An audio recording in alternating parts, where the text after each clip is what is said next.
నెలకి 50,000 నుండి 60,000 ఆదాయం రన్ టైలర్ యాప్లో ఆర్డర్ కంప్లీట్ చేసి పేమెంట్ పొందండి.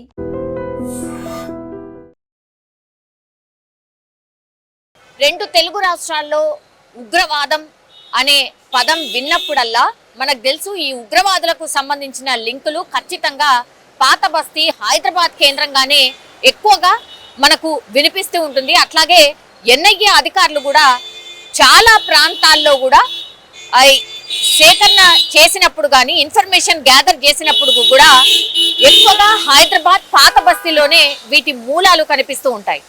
కానీ షాకింగ్ ఏంటంటే గత 3 నెలల క్రితమే మనకు తెలుసు విజయనగరం కేంద్రంగా ఉగ్ర కార్యకలాపాలు జరుగుతున్నాయని విజయనగరానికి సంబంధించిన ఒక వ్యక్తిని అట్లాగే హైదరాబాద్కి సంబంధించిన ఒక వ్యక్తిని ఎన్ఐఏ అధికారులు అరెస్ట్ చేశారు. ఇదంతా కూడా ఎప్పుడు జరిగిందంటే పాకిస్తాన్ అండ్ అట్లాగే మన మధ్య ఇరు దేశాల మధ్య నెలకొన్న పరిస్థితి నేపథ్యంలోనే పూర్తిగా ఎన్ఐఏ అధికారులు పోలీస్ డిపార్ట్మెంట్ ఆర్మీ డిపార్ట్మెంట్ అట్లాగే కేంద్రం కూడా ఇంటెలిజెన్స్ కూడా దృష్టి పెట్టడంతో అసలు ఎక్కడెక్కడ వీళ్ళందరూ ఉన్నారు, ఎక్కడెక్కడ స్ప్రెడ్ అయి ఉన్నారు, ఇండియా మొత్తంగా కూడా క్షుణ్ణంగా పూర్తి స్థాయిలో ఒక ఇంటెలిజెన్స్ రిపోర్ట్ అట్లాగే లింకులు సేకరించిన తర్వాత ఇప్పుడు ఏపీలో కూడా ఈ ఉగ్రవాదులకి సంబంధించిన కదలికలు స్టార్ట్ అయిన పరిస్థితి కనిపిస్తోంది.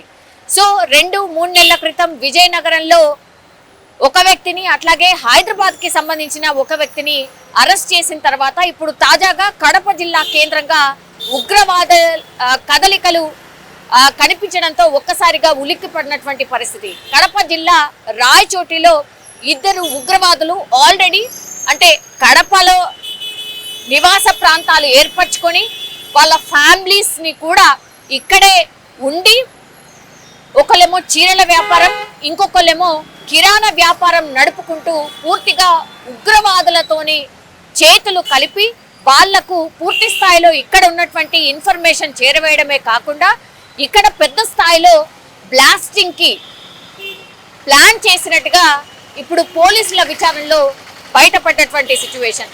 ఒక్కసారిగా ఈ వార్త బయటకు వచ్చిన తర్వాత మాత్రం ఉలిక్క పడినటువంటి పరిస్థితి.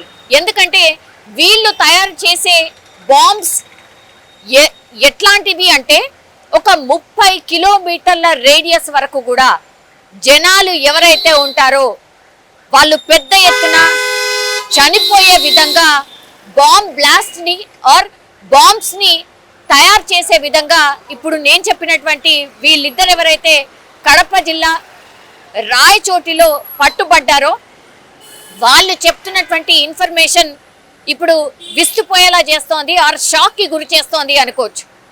కడప జిల్లా రాయచోటిలో ఎప్పుడు కూడా అసలు ఉగ్రవాదుల కదలికలు కానీ ఉగ్రవాదంకి సంబంధించిన పదం కానీ ఎప్పుడు విన్నది లేదు. కానీ ఫర్ ద ఫస్ట్ టైం ఇప్పుడు రాయచోటిలో పూర్తి స్థాయిలో ఒక 2 ఉగ్రవాదుల్ని పట్టుకోవడమే కాకుండా వాళ్ళ ఫ్యామిలీ మెంబర్స్ని కూడా ఇప్పుడు అదుపులోకి తీసుకున్నారు, విచారణ చేస్తున్నారు. ఎందుకంటే వీళ్ళ దగ్గర దొరికినటువంటి ఈ బాంబు తయారీకి సంబంధించిన సామాగ్రిని ఎట్లా సేకరించిండ్రు, వీళ్ళ దగ్గరికి పైసలు ఎట్లా చేరినాయి, ఆర్థిక లావాదేవీలేంటి, వీళ్ళు ఏ ఉగ్రవాద సంస్థతోని లింకప్ అయి ఉన్నారు, వాళ్ళు ఎన్నేళ్ల నుంచి ప్లాన్ చేస్తున్నారు అన్నప్పుడు వీళ్ళు ఇక్కడ వాళ్ళు కాదు, అంటే కడపకు సంబంధించిన వాళ్ళు కాదు, వీళ్ళు తమిళ్ మాట్లాడుతున్నారు, తమిళనాడుకు కేరళకు సంబంధించిన వాసులు అని కొంత ఇన్ఫర్మేషన్ అయితే అందుతుంది. అథెంటిక్ గా పూర్తిగా వీళ్ళు అక్కడి నుంచేనా ఏంటి అనేది కూడా మరికొన్ని రోజుల్లో తెలిసే అవకాశం అయితే ఉంటుంది. కానీ ఇంట్లో మాత్రం వాళ్ళు తమిళ్ మాట్లాడుతున్నటువంటి పరిస్థితి అయితే కనిపిస్తోంది. అండ్ ఇంకోటి వాళ్ళ పేరు వచ్చేసి అబూబకర్ సిద్దికి అలియాస్ అమానుల్లా, ఈయన కిరాణం నడుపుతున్నాడు. అండ్ మరో ఉగ్రవాది మొహమ్మద్ అలీ అలియాస్ మన్సూర్ చీరల వ్యాపారం నడుపుతున్నారు. అంటే ప్రజలతోని సో ఏవైతే బిజినెసెస్ జరుగుతూ ఉంటాయో అందులో భాగంగానే ఇప్పుడు కంప్లీట్లీ చీరల వ్యాపారం అట్లాగే కిరాణా వ్యాపారం. సో రోజు డైలీ లైఫ్లో వాళ్ళు ప్రజలతోని కలిసే వ్యాపారం నడుపుతూ తీరా చూస్తే వీళ్ళు పలుమార్లు గల్ఫ్ దేశాలకు కూడా వెళ్ళొచ్చినట్టుగా కూడా చెప్తున్నారు. చీరల వ్యాపారం అనుకోండి లేకపోతే కిరాణా వ్యాపారం అనుకోండి, ఎంత వస్తుంది, ఫ్యామిలీని నడిపేంత సొమ్ము మాత్రమే వస్తుంది. 1995లో తమిళనాడులో బ్లాస్ట్ జరిగిన తర్వాత వీళ్ళది కూడా అందులో భాగస్వామ్యం ఉంది అనేటువంటిది పోలీసుల ఎంక్వైరీలో తేలినట్టు చెప్తున్నారు. 1995 బ్లాస్ట్ తర్వాత ఇంకా ప్లేస్ మార్చుకొని తమిళనాడు కాకుండా ఇప్పుడు ఆంధ్రప్రదేశ్కి షిఫ్ట్ అయిపోయి అందులో ఆంధ్రప్రదేశ్ వాసులుగా మమేకమవుతూ ప్రజలతో కలిసిపోయి కిరాణా అట్లాగే చీరల వ్యాపారం చేసుకుంటూ జీవనం సాగిస్తున్నటువంటి పరిస్థితి అయితే కనిపిస్తోంది. సో ఇంత భయంకరంగా ప్రజల్లో కలిసిపోయి ఏమాత్రం కూడా అనుమానం రాకుండా ఇట్లా ఉగ్రవాదుల కార్యకలాపాలు నడిపిస్తున్నారు అని అంటే దీన్ని బట్టి అర్థం చేసుకోవచ్చు ఇంకా ఎక్కడెక్కడ ఇట్లాంటి స్లీపర్ సెల్స్ అనుకోవచ్చు, లేదంటే ఉగ్రవాద కదలికలు ఉన్నటువంటి ఉగ్రవాద మూలాలు ఉన్నటువంటి వ్యక్తులు ఇంకెంతమంది ఉండొచ్చు అనేది కూడా పూర్తి స్థాయిలో ఎంక్వైరీ చేయాల్సిన పరిస్థితి అయితే కనిపిస్తోంది. ఇప్పుడు పూర్తి స్థాయిలో ఎన్ఐఏ అధికారులు వీళ్ళు ఎవరెవరితో లింకప్ అయి ఉన్నారు, ఏ ఉగ్రవాద సంస్థ వీళ్ళను పూర్తిగా పెంచి పోషిస్తోంది, వీళ్ళ టార్గెట్ ఎవరు, వీళ్ళు ఎవరిని టార్గెట్ చేసుకొని ఈ బాంబ్ బ్లాస్ట్ కి పాల్పడబోతున్నారు, అట్లాగే ఈ బాంబు తయారీ చేసిన తర్వాత వీటిని ఎక్కడెక్కడికి పంపించి ఎక్కడెక్కడ బ్లాస్టింగ్ కి ప్లాన్ చేశారు, ఇట్లాంటి అన్ని ఇన్ఫర్మేషన్ కూడా లాగే ప్రయత్నం కూడా జరుగుతోంది.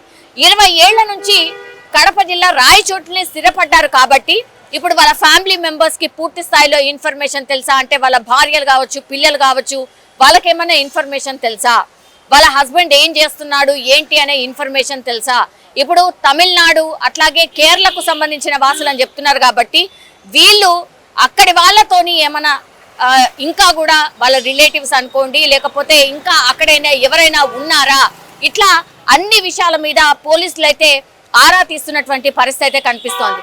కానీ వీళ్ళు బాంబ్ బ్లాస్ట్ చేద్దామనుకున్నది ఆర్ బాంబ్ బ్లాస్ట్ కి సంబంధించి తయారీ సామాగ్రి ఏదైతే సేకరించిండ్రో పోలీసులు సేకరించిన ఇన్ఫర్మేషన్ ప్రకారం ఆర్ పోలీసులకు చెప్పిన ఇన్ఫర్మేషన్ ప్రకారం అయితే 30 కిలోమీటర్ల వరకు ఆ బాంబ్ బ్లాస్ట్ జరిగితే ఎంతైతే ప్రాణ నష్టం జరుగుతుందో అంత ఎక్స్ప్లోజివ్ ని అంత మోతాదులో ఉన్నటువంటి బాంబుని తయారు చేసే ప్రయత్నం చేసినట్టుగా పోలీసులు నిర్ధారించిన పరిస్థితి కనిపిస్తోంది. ఇదే ఇప్పుడు కలకలం క్రియేట్ చేస్తోంది. 30 కిలోమీటర్ల వరకు ఈ బాంబ్ బ్లాస్ట్ జరిగితే జనం చనిపోయే విధంగా అంత పెద్ద బాంబ్స్ ని తయారు చేస్తున్నారు అని అంటే మరి ఇవన్నీ కూడా ఎక్కడెక్కడ పెట్టాలనుకున్నారు, ఇక్కడ తయారు చేసి వేరే చోటనా లేకపోతే ఆంధ్రప్రదేశ్లోనా లేదంటే హైదరాబాద్లోనా ఎక్కడ బ్లాస్ట్ చేద్దాం అనుకున్నారు. వీళ్ళ టార్గెట్ ఎప్పుడు కూడా జనం ఉంటారు కాబట్టి ఎక్కువగా రద్దీగా ఉండే ప్రదేశాలే వీళ్ళ టార్గెట్ ఉంటాయి. ఇంకోటి ఏంటంటే మనకు తెలుసు ఇప్పుడు అన్ని పండుగల సీజన్, ఇప్పుడు మనకు బోనాలు కదా, బోనాలు స్టార్ట్ అయిన తర్వాత వినాయక చవితి ఉంటుంది, ఆ తర్వాత దసరా ఉంటుంది, దెన్ దివాళీ ఉంటుంది, ఇట్లా పండగల సీజన్ స్టార్ట్ అవుతుంది. సో పండగలని టార్గెట్ చేసుకొని పండగలే టార్గెట్ గా ఈ బాంబు తయారీ ఏమైనా జరుగుతుందా, ఇవన్నీ కూడా లింక్స్ ఎక్కడ ఉన్నాయి ఏంటి అనేది కూడా పోలీసులు పూర్తి స్థాయిలో వీళ్ళిద్దరిని ఎంక్వైరీ చేస్తున్నారు. అట్లాగే విజయనగరంలో పట్టుబడినటువంటి ఒక వ్యక్తి, ఆ తర్వాత హైదరాబాద్ లో పట్టుబడినటువంటి ఇంకో వ్యక్తి, వీళ్లకు వాళ్లకు ఏమన్నా లింక్స్ ఉన్నాయా, వీళ్ళు కూడా సేమ్ ఈ సంస్థ కోసమే వర్క్ చేస్తున్నారా, వీళ్ళ సంస్థ వచ్చేసి వీళ్ళు వర్క్ చేస్తున్నటువంటి సంస్థ వచ్చేసి అల్ ఉమా ఉగ్రవాద సంస్థ అనేటువంటిది పోలీసులు అయితే ఒక అనుమానం అయితే వ్యక్తం చేస్తున్నారు. వాళ్ళకే వీళ్ళతో లింకులు ఉన్నట్టుగా పోలీసులు అయితే నిర్ధారణ చేసినటువంటి పరిస్థితి అయితే కనిపిస్తోంది. మరి ఏం జరిగింది, అట్లాగే వీళ్ళు ఇక్కడ స్థిరపడి 20 ఏళ్ల తర్వాత ఇప్పుడు బాంబ్ బ్లాస్ట్ కి ఎందుకు ప్లాన్ చేశారు, ఇవన్నీ విషయాల మీద అయితే పూర్తి స్థాయిలో విచారణ అయితే జరగబోతోంది.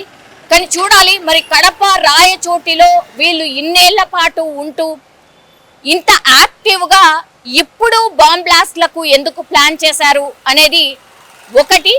ఆ తర్వాత గతంలో కూడా బాంబ్ బ్లాస్ట్లు జరిగిన దానికి వీళ్ళిద్దరు పర్సన్స్ ఎవరైతే పట్టుబడ్డారో వాళ్ళకి ఏమైనా లింకులు ఉన్నాయా, ఇట్లా అన్ని విషయాల మీద పోలీసులు అయితే ఆరా తీస్తున్న పరిస్థితి అయితే కనిపిస్తోంది. నిజంగా ప్రస్తుతం ఉన్నటువంటి సమాజం దేనికి ప్రయారిటీ ఇస్తుంది? ఆర్థిక సంబంధాల చుట్టూ మాత్రమే తిరుగుతుంది. మళ్ళీ ఎన్నికలంగానే చాలా విరక్తి కలుగుతాను. మంచి అనిపిస్తుంది కదా, లేడీస్ కూడా ఛాలెంజింగ్ జాబ్స్ చేసినప్పుడు చాలా బాగుంటది. ట్రాఫిక్ అసిస్టెంట్స్ గా నియమించిన ట్రాన్స్జెండర్స్ అందరితో సాల్యూట్ చేయించుకుంటున్నారు. ఫుడ్ డెలివరీ ఇవ్వటానికి వెళ్ళినటువంటి డెలివరీ బాయ్ అనిల్ పై కళ్ళ ముందు పెళ్ళండి కొట్టి